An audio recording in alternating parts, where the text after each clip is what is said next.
Assalamualaikum warahmatullahi wabarakatuh. Yang kami hormati Ibu Mutia Sari Nurwulan SABMM selaku dosen pengampu mata kuliah Ekonomi Manajerial dan teman-temanku sekalian. Pada kesempatan kali ini kami akan mempresentasikan materi yaitu teori permainan di balik oligopoli.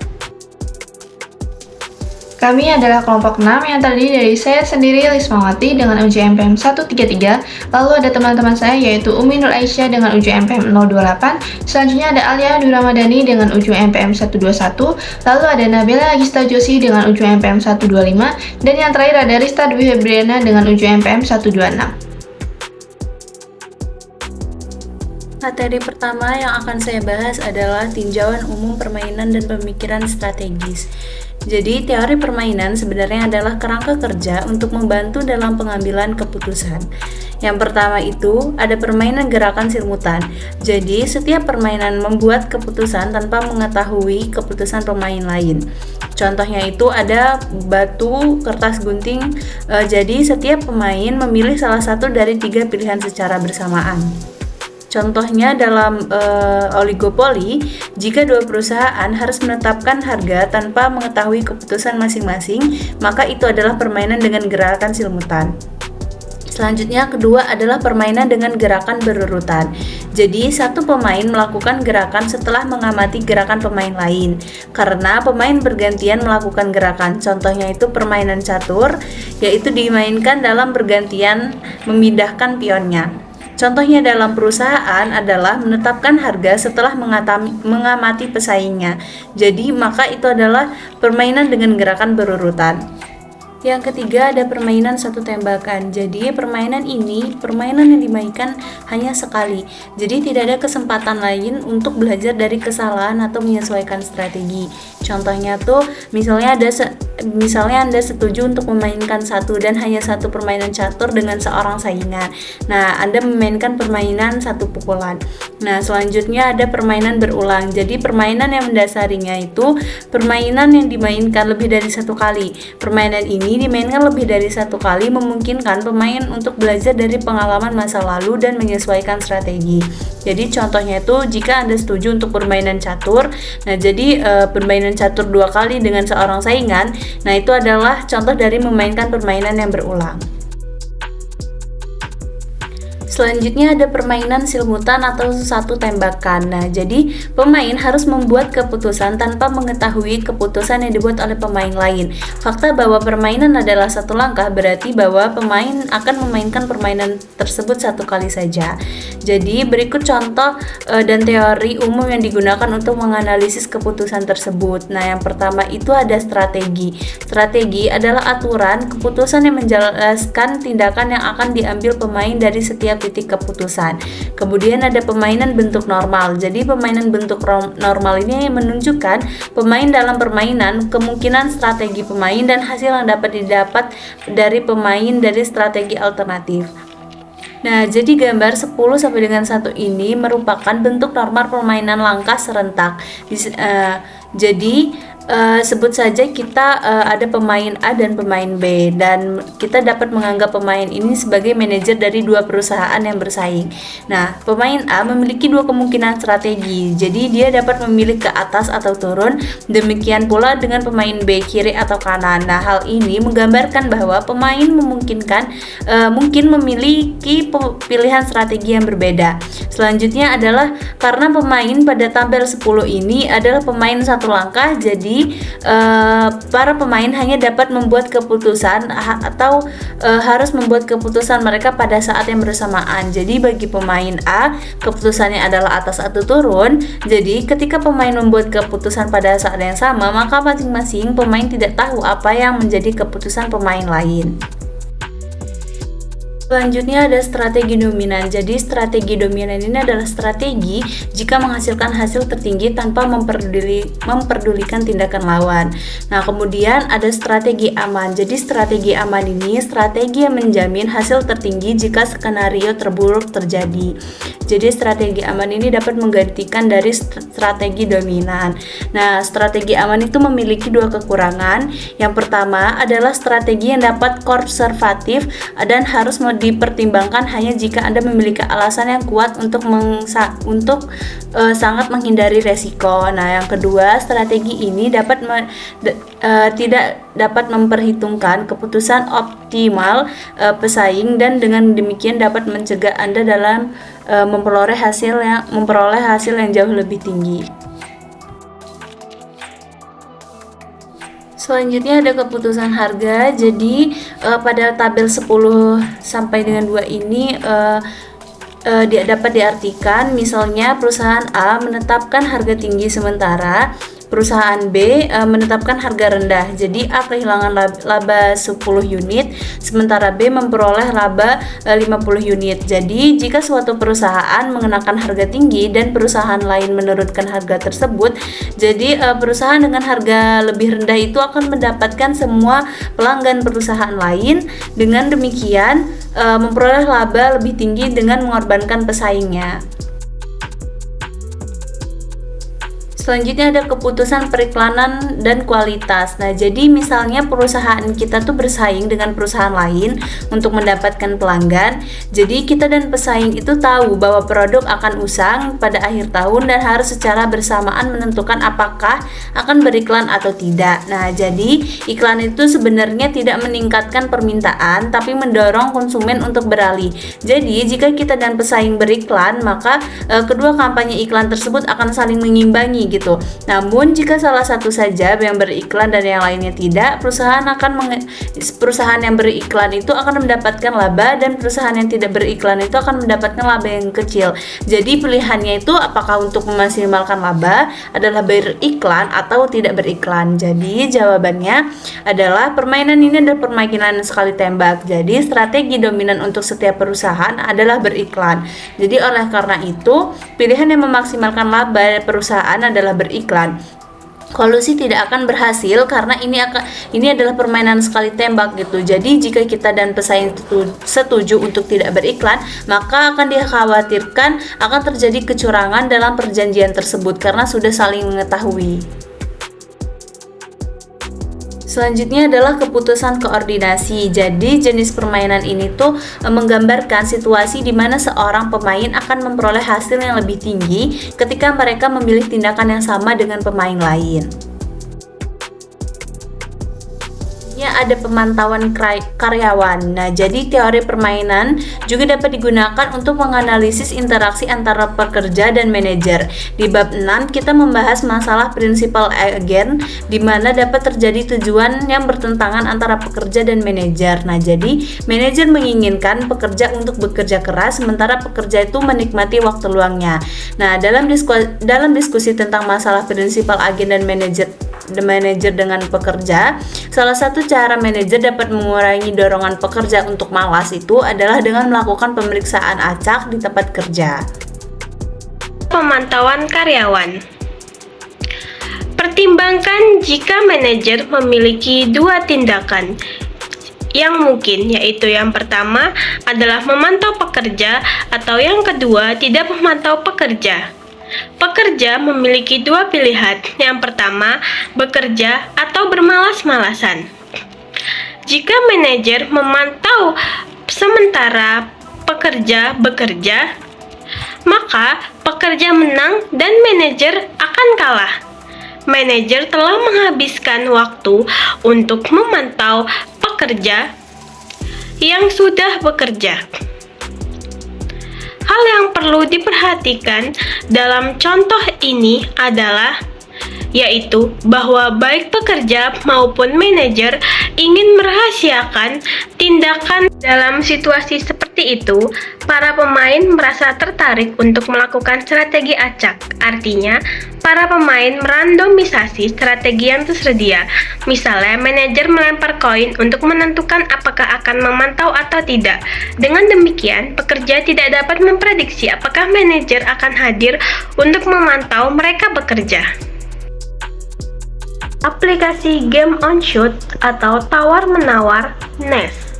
Dalam permainan tawar-menawar NES, dua pemain bertawar-menawar atas suatu objek yang bernilai.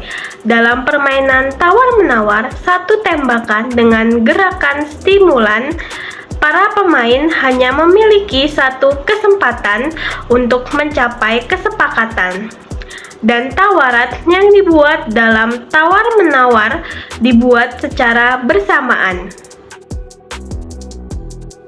Selanjutnya, permainan yang diulangi secara tak terbatas adalah sebuah permainan yang dimainkan secara berulang-ulang tanpa henti dan di mana para pemainnya menerima permainan.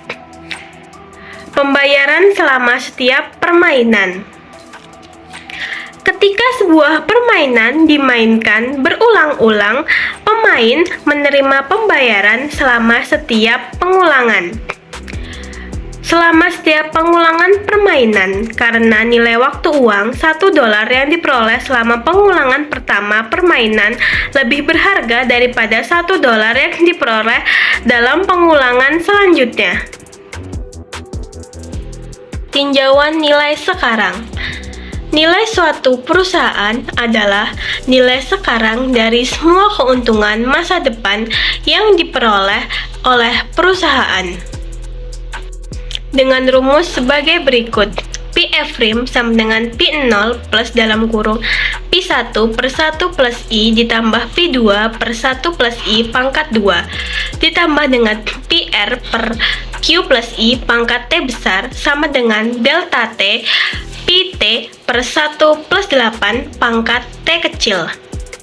Jika keuntungan yang diperoleh oleh perusahaan sama dalam setiap periode atau PT sama dengan P untuk setiap periode T dan cakrawala adalah tak terbatas atau T sama dengan tak terbatas.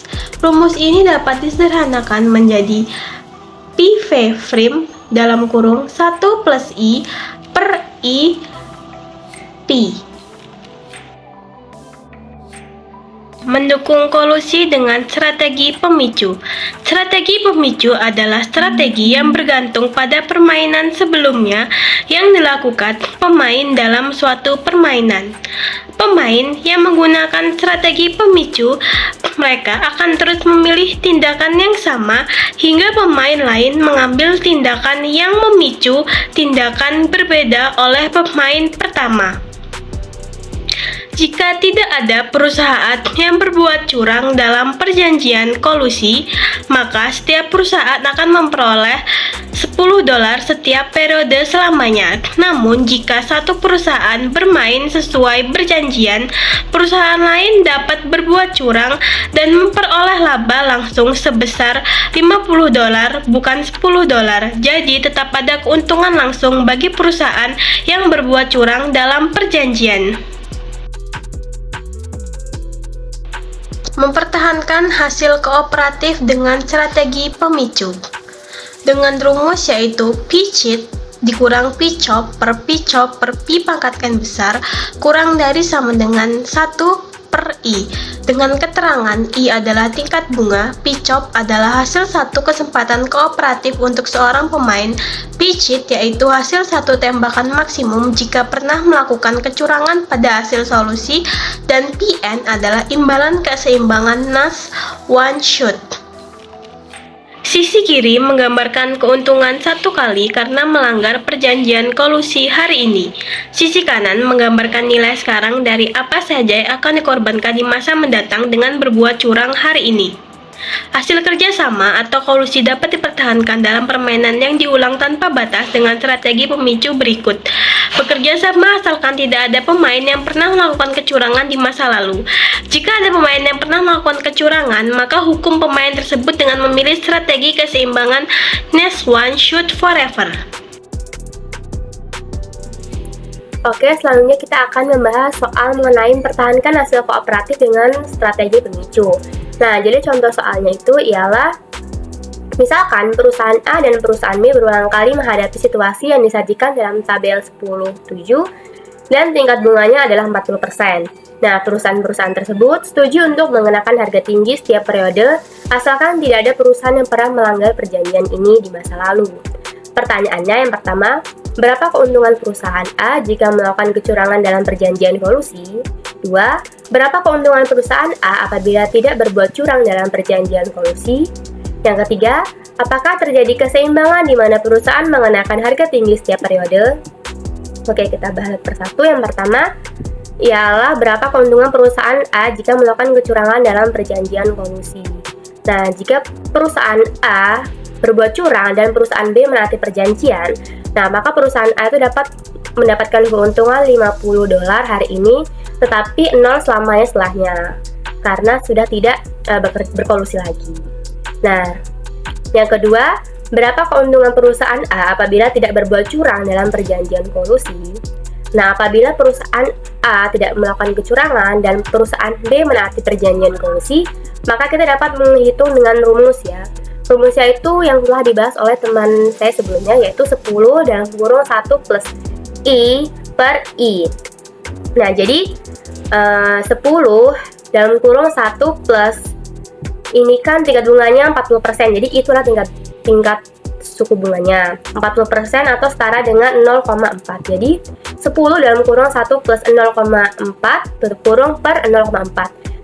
Jadi hasilnya ialah 35. Jadi keuntungan yang diperoleh dari perusahaan A itu adalah sebesar $35. Yang ketiga ialah apakah terjadi keseimbangan di mana perusahaan mengenakan harga tinggi setiap periode. Nah, jadi karena 50 ketika perusahaan A berbuat curang, 50 lebih dari 35 ketika perusahaan A tidak berbuat curang. Nah, nilai sekarang dari laba perusahaan A lebih tinggi jika A itu berbuat curang dalam perjanjian kolusi daripada ia tidak berbuat curang. Nah, karena matriks hasil bersifat simetris, setiap perusahaan memiliki insentif untuk berbuat curang dalam perjanjian kolusi. Bahkan jika perusahaan tersebut yakin perusahaan lain tidak akan berbuat curang. Nah, dalam equilibrium, setiap perusahaan akan mengenakan harga rendah setiap periode untuk memperoleh laba sebesar $0 setiap periode. Selanjutnya ialah faktor-faktor yang mempengaruhi kolusi dalam permainan penetapan harga. Faktor yang pertama ialah jumlah perusahaan. Kolusi lebih mudah terjadi jika jumlah perusahaan sedikit dibandingkan banyak. Jumlah total pengawasan yang harus dilakukan untuk mempertahankan pengaturan kolusi, rumusnya ialah N dikali dalam kurung N-1.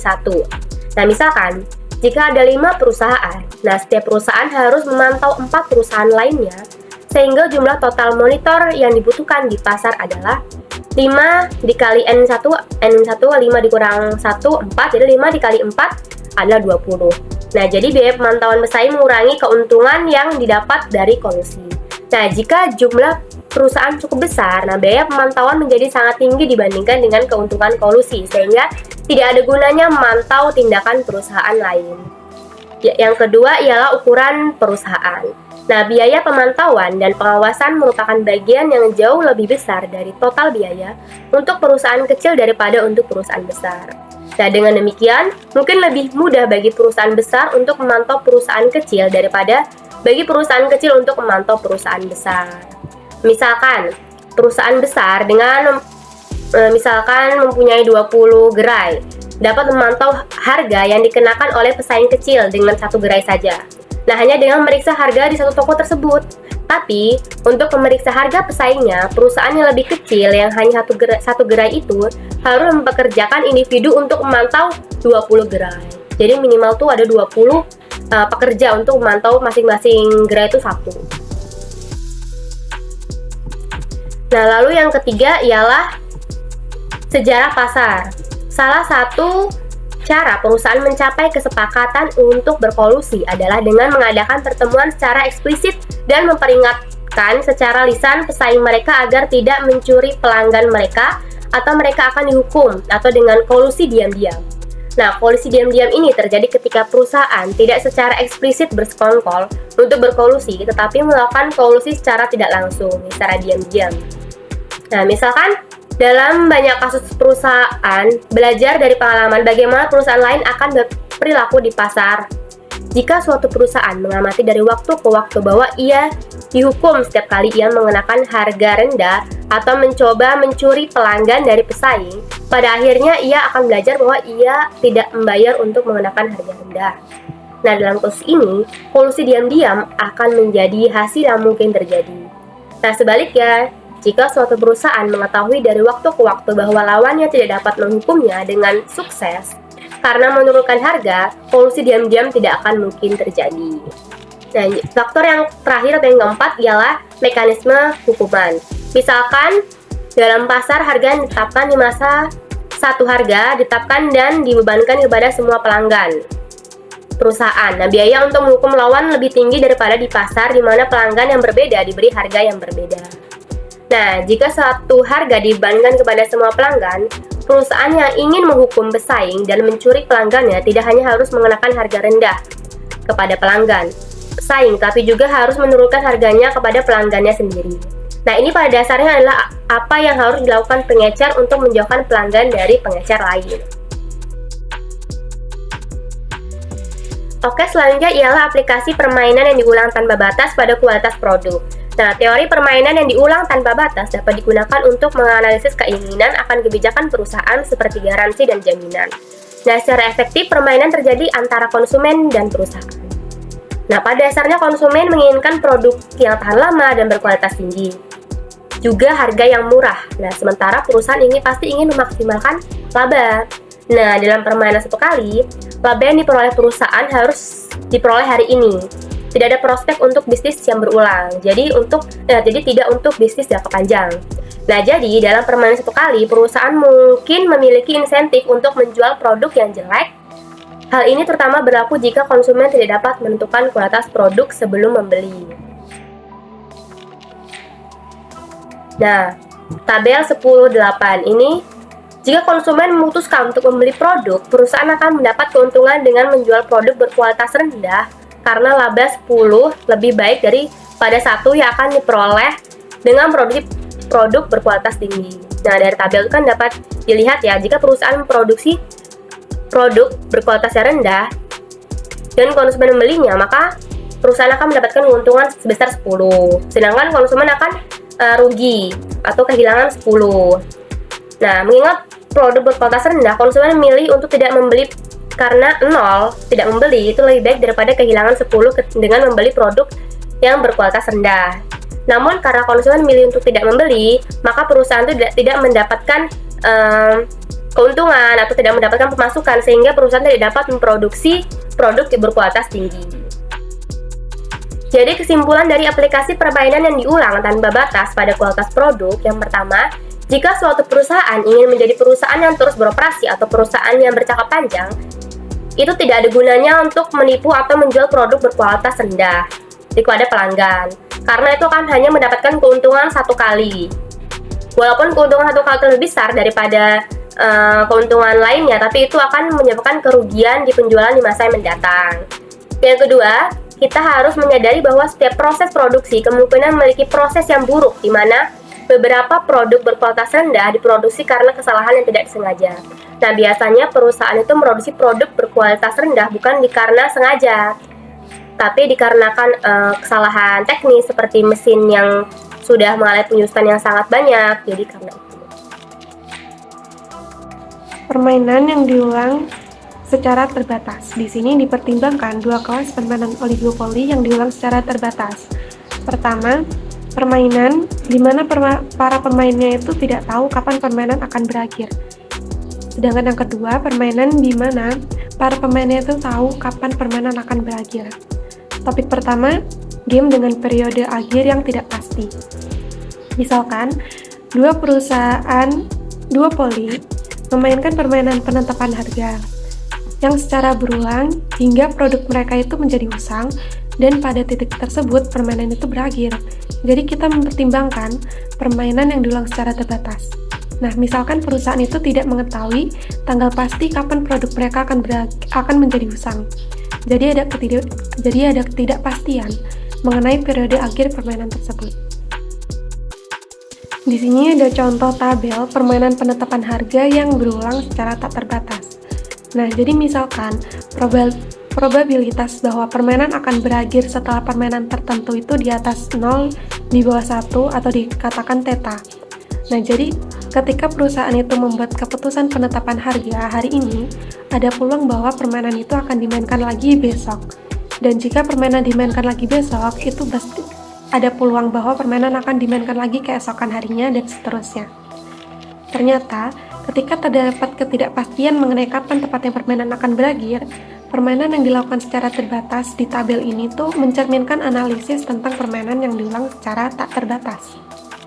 Di tabel ini, jika perusahaan-perusahaan itu mengadopsi strategi pemicu, yaitu strategi di mana masing-masing itu setuju untuk menetapkan harga tinggi, asalkan salah satu dari mereka itu tidak menetapkan harga rendah pada periode sebelumnya.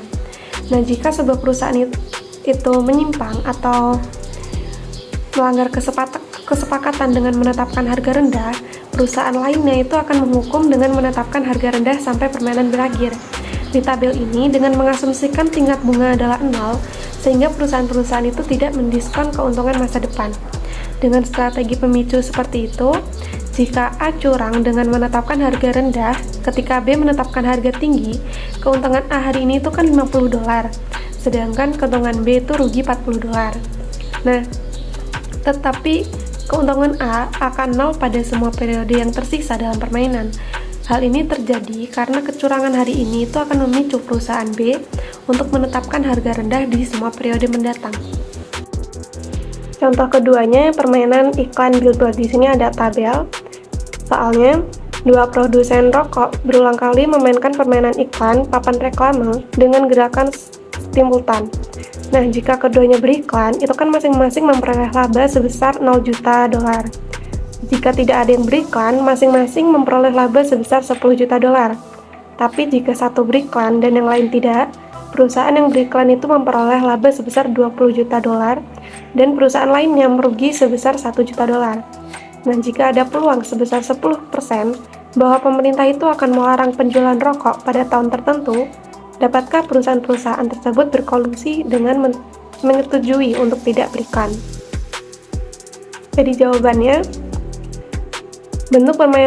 bentuk normal permainan satu kali yang harus diulang beberapa kali itu tidak pasti disajikan dalam tabel sebelumnya.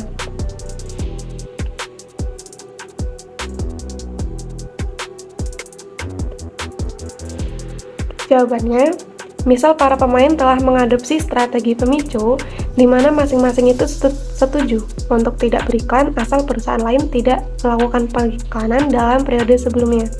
Jika perusahaan menyimpang dengan beriklan, perusahaan lainnya itu akan menghukum pelanggar dengan beriklan sampai permainan berakhir. Jika perusahaan A curang dalam perjanjian, keuntungannya itu kan $20 juta hari ini tetapi $0 dalam semua periode berikutnya sampai permainan berakhir. Nah, jika perusahaan A tidak curang, perusahaan itu bisa mendapatkan yang pertama 10. Maksudnya, jika perusahaan A dan perusahaan B sepakat untuk tidak beriklan, itu kan masing-masing mendapatkan $10 juta per tahun. Jadi di tahun pertama perusahaan A mendapat $10 juta. Nah, karena adanya risiko 10% setiap tahun bahwa penjualan rokok itu dilarang, keuntungan di masa depan itu dikalikan dengan faktor 0,90 atau 90%. Itu mencerminkan kemungkinan bahwa bisnis mereka itu bisa beroperasi di tahun berikutnya. Jadi di tahun kedua, ada peluang 90% bahwa perusahaan itu masih bisa mendapatkan keuntungan $10 juta lagi. Sedangkan di tahun ketiga, ada peluang 0,90 kuadrat bahwa perusahaan itu bisa mendapatkan keuntungan $10 juta dan seterusnya. Nah, karena keuntungan ini membentuk seri geometri yang menurun dengan rasio 0,90 setiap tahunnya, dapat ditulis 10 per 0,10 yang menghasilkan 100. Jadi dengan asumsi suku bunga adalah 0, karena $20 itu lebih kecil dari $100, nah perusahaan A tidak memiliki insentif untuk berbuat curang. Jadi insentif untuk perusahaan B itu bersifat simetris. Dengan demikian, perusahaan itu dapat berkolusi dengan menggunakan strategi pemicu. Topik selanjutnya, permainan berulang dengan periode akhir yang diketahui. Masalah akhir periode. Nah, sebuah permainan diulang beberapa kali yang jumlahnya terbatas. Untuk menyederhanakannya, kita menganggap permainan penetapan harga di tabel ini itu diulang 2 kali. Nah, jadi argumen itu berlaku bahkan ketika sebuah permainan itu diulang lebih banyak kali. Misalnya 1000 kali. Asal para pemain itu tahu persis kapan permainannya akan berakhir dan permainan hanya memiliki satu Nash equilibrium. Hal penting tentang pengulangan permainan di tabel ini, itu kan diulang sebanyak 2 kali. Jadi pada permainan kedua, tidak ada hari besok, sehingga masing-masing perusahaan itu memiliki insentif untuk menggunakan strategi yang sama selama periode tersebut, seperti yang akan digunakan dalam versi permainan 1 kali. Nah, karena tidak ada kemungkinan untuk memainkan permainan di periode ketiga, para pemain itu tidak dapat menghukum saingannya atas tindakan yang diambil di periode kedua. Jadi untuk permainan ini, bahwa setiap permainan itu akan menetapkan harga rendah pada periode 2. Jika perusahaan B berpikir perusahaan A akan bekerja sama dengan menetapkan harga tinggi selama periode kedua, A akan memaksimalkan keuntungannya dengan menetapkan harga rendah pada periode terakhir. Nah, tidak ada yang bisa dilakukan perusahaan B di masa depan untuk menghukum perusahaan A atas tindakannya tersebut, karena faktanya perusahaan A itu akan sangat senang jika perusahaan B menetapkan harga tinggi pada periode kedua. Jika perusahaan B melakukannya, A bisa menetapkan harga rendah dan memperoleh keuntungan sebesar $50. Selanjutnya, aplikasi masalah G periode. Ketika pemain mengetahui secara pasti kapan permainan yang diulang itu akan berakhir, hal tersebut dikenal sebagai masalah akhir periode atau end of period problem muncul. Pada periode terakhir, tidak ada hari besok, jadi tidak ada cara untuk menghukum pemain karena melakukan sesuatu yang salah pada periode terakhir atau melanggar kesepakatan. Akibatnya, pada periode terakhir itu pemain akan berperilaku seperti yang mereka lakukan dalam permainan 1 kali. Selanjutnya, permainan multi-stake. Untuk memahami bagaimana permainan multi-stake itu berbeda dari permainan 1 kali dan permainan yang diulang tak terbatas, berguna untuk memperkenalkan bentuk ekstensif dari sebuah permainan. Jadi permainan bentuk ekstensif itu merangkum siapa saja pemainnya, informasi yang tersedia bagi pemain di setiap tahap permainan, strategi yang tersedia bagi pemain, urutan langkah-langkah dalam permainan, serta hasil dari strategi alternatif tersebut. Nah, jadi pemain A itu harus membuat keputusan sebelum pemain B, dan pemain A tidak dapat membuat tindakan yang bergantung pada apa yang dilakukan pemain B. Nah, strategi pemain B itu diperbolehkan untuk bergantung pada apa saja yang telah dilakukan sama pemain A, karena ini adalah permainan langkah sekuensial dan pemain B bergerak kedua. Di sini anggap strategi pemain B itu pilih bawah jika pemain A memilih atas dan pilih bawah jika pemain A memilih bawah. Jadi pemain B punya strategi akan memilih bawah apapun pilihan A. Nah, dengan pilihan antara mendapatkan 5 dan 6, pemain A itu lebih memilih 6 dan karena itu dia akan memilih bawah. Jadi Nash equilibrium untuk permainan dalam gambar itu 6-20. Dan ada istilah keseimbangan subgame sempurna, yaitu keseimbangan Nash yang hanya melibatkan ancaman yang dapat dipercaya. Selanjutnya yaitu aplikasi permainan multitahap. Yang pertama yaitu permainan masuk. Untuk mengilustrasikan penggunaan teori permainan multitahap dalam suatu pasar, lihatlah gambar 10 strip 2. Di mana perusahaan B adalah perusahaan yang sudah ada di pasar dan perusahaan A adalah calon pendatang baru. Perusahaan A harus memutuskan apakah akan memasuki pasar atau tetap di luar. Untuk ilustrasinya sendiri ada di slide selanjutnya. Nah, kita lanjut. Jika A keluar dari pasar, maka B melanjutkan perilaku yang ada dan memperoleh laba sebesar 10 juta. Nah, di sini kan karena B sudah ada di pasar, jadi kalaupun si A ini nggak masuk, maka nggak akan terjadi apa-apa untuk perusahaan B. Lanjut, sementara A memperoleh laba 0. Namun, jika A memutuskan untuk memasuki pasar, B harus memutuskan apakah akan terlibat dalam perang harga, di mana di sini hard, atau hanya sekedar membagi pasar, yaitu soft. Dengan memilih hard, B memastikan bahwa A rugi sebesar 1 juta, tetapi B hanya memperoleh laba sebesar 1 juta. Di sisi lain, jika B memilih soft setelah A masuk, A mengambil setengah pasar dan setiap perusahaan memperoleh laba sebesar 5 juta. Nah, di sini teman-teman bisa melihat tabel 10 strip 2, yaitu untuk aplikasi permainan multitahap permainan masuk antara perusahaan A dan B. Kita lanjutkan untuk pernyataannya. Ternyata ada 2 equilibrianas untuk permainan ini. Yang pertama terjadi ketika B mengancam untuk memilih hard jika A memasuki pasar, maka A akan tetap bertahan keluar pasar. Untuk melihat bahwa strategi ini memang mencakup keseimbangan Nash, perhatikan hal berikut. Mengingat bahwa strategi B adalah memilih hard jika A masuk, pilihan terbaik A adalah tidak masuk. Mengingat A tidak masuk, B mungkin juga mengancam untuk memilih hard jika A masuk, jadi tidak ada yang memilih insentif untuk mengubah strateginya. A memperoleh laba 0 dan B memperoleh laba sebesar 10 juta.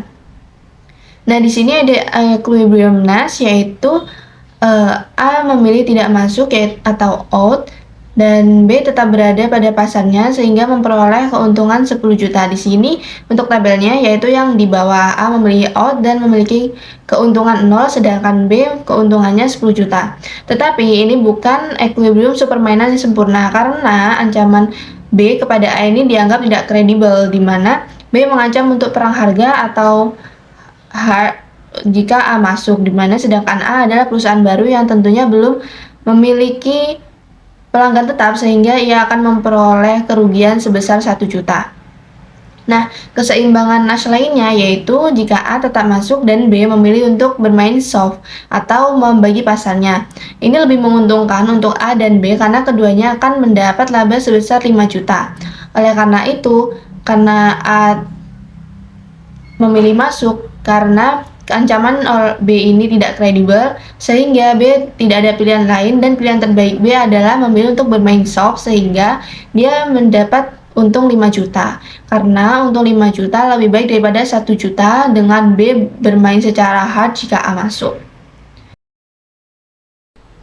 Selanjutnya yaitu inovasi. Permainan masuk mengungkap pelajaran penting bagi para manajer masa depan, di mana tidak ada gunanya menghiraukan ancaman yang dibuat oleh pesaing ketika ancaman tersebut tidak kredibel. Kita juga dapat menggunakan teori permainan berurutan atau multitahap untuk menganalisis keputusan inovasi. Nah, selanjutnya ada tawar-menawar berurutan. Misalkan sebuah firma dan serikat pekerja terlibat dalam negosiasi mengenai berapa banyak surplus dalam $100 yang akan diberikan kepada serikat pekerja dan berapa banyak yang akan diberikan kepada manajemen. Misalkan manajemen di sini dilambangkan dengan huruf M, bergerak terlebih dahulu dengan menawarkan sejumlah uang kepada serikat pekerja di mana dilambangkan dengan huruf U. Dengan tawaran tersebut, serikat pekerja dapat memutuskan untuk menerima atau menolak tawaran tersebut. Jika tawaran ditolak, tidak ada pihak yang menerima apapun. Jika tawaran diterima, serikat pekerja mendapatkan jumlah yang ditentukan dan manajemen mendapatkan sisanya. Untuk menyederhanakan masalah, misalkan manajemen dapat menawarkan serikat pekerja salah satu dari 3 jumlah, yaitu $1, $50, atau $99. Lanjut, yaitu bentuk ekstensif dari permainan ini digambarkan pada gambar 10 strip 4, yaitu digambar di bawah ini ya, yang M dan U, di mana jika M menawarkan $1 dan U menerima, maka manajemen mendapatkan $99 dan serikat pekerja mendapatkan $1. Lanjut, perhatikan bahwa serikat pekerja dapat membuat keputusan setelah mengetahui tawaran manajemen. Misalnya, jika manajemen menawarkan $1 kepada serikat pekerja dan serikat pekerja menerima tawaran tersebut, manajemen mendapatkan $99 dan serikat pekerja mendapatkan $1. Jika serikat pekerja menolak tawaran tersebut, kedua belah pihak mendapatkan $0. Misalkan, Anda adalah seorang manajemen dan serikat pekerja memberikan pernyataan berikut kepada Anda sebelum Anda mengajukan penawaran, yaitu berikan kami $99 atau kami akan menolak penawaran tersebut. Apa yang harus Anda lakukan? Jika Anda percaya pada serikat pekerja, maka jika Anda menawarkan jumlah yang lebih rendah, serikat pekerja akan menolak tawaran tersebut dan Anda tidak akan mendapatkan apapun. Nah, selanjutnya kita akan membahas masalah demonstrasi. Pertimbangkan permainan tawar-menawar yang baru saja dijelaskan, tetapi anggaplah urutan permainannya terbalik. Serikat pekerja mengajukan penawaran dan kemudian manajemen memutuskan apakah akan menerima atau menolaknya. Apa hasil equilibrium sempurna dari proses tawar-menawar ini? Nah, jawabannya, pilihan manajemen untuk memaksimalkan laba atas tawaran apapun adalah menerimanya jika tawaran itu menghasilkan lebih dari $0 yang akan diperoleh oleh manajemen dengan menolak tawaran tersebut. Oleh karena itu, equilibrium permainan sempurna adalah serikat pekerja menawarkan $1 kepada manajemen dan menyimpan $99 untuk dirinya sendiri. Mengingat tawaran ini, pilihan terbaik manajemen adalah menerimanya. Ancaman apapun oleh manajemen untuk menolak tawaran $1 atau $50 tidak akan kredibel. Nah, bagian ini telah mengilustrasikan fitur luar biasa dari permainan tawar-menawar berurutan 2 tahap. Secara efektif, pemain pertama dalam permainan tawar-menawar membuat tawaran terima atau tinggalkan. Pemain kedua dapat menerima tawaran atau menolaknya dan tidak menerima apapun. Pemain yang membuat tawaran terima dan atau tinggalkan mendapatkan hampir semua jumlah yang ditawar. Yang terakhir adalah kesimpulan. Kesimpulan dari teori permainan, kunci memahami persaingan oligopolistik. Teori permainan adalah alat yang sangat berguna untuk menganalisis bagaimana perusahaan-perusahaan dalam pasar oligopoli atau pasar yang didominasi oleh beberapa perusahaan besar saling berinteraksi dan mengambil keputusan. Intinya, perusahaan saling bergantung, yaitu tindakan satu perusahaan akan sangat mempengaruhi perusahaan lain. Lalu ada strategi. Masing-masing perusahaan akan berusaha merumuskan strategi terbaik untuk memaksimalkan keuntungan sambil mempertimbangkan reaksi pesaing. Lalu yang terakhir yaitu equilibrium Nash, titik di mana tidak ada perusahaan yang memiliki insentif untuk mengubah strateginya, mengingat strategi yang dipilih oleh perusahaan lain. Contoh, dilema narapidana, penetapan harga, dan pengeluaran iklan. Sekian presentasi dari kelompok kami. Terima kasih atas perhatiannya dan semoga apa yang kami sampaikan dapat menjadi pemahaman baru bagi teman-teman semua. Sampai jumpa di kesempatan belajar berikutnya. Terima kasih. Wassalamualaikum warahmatullahi wabarakatuh.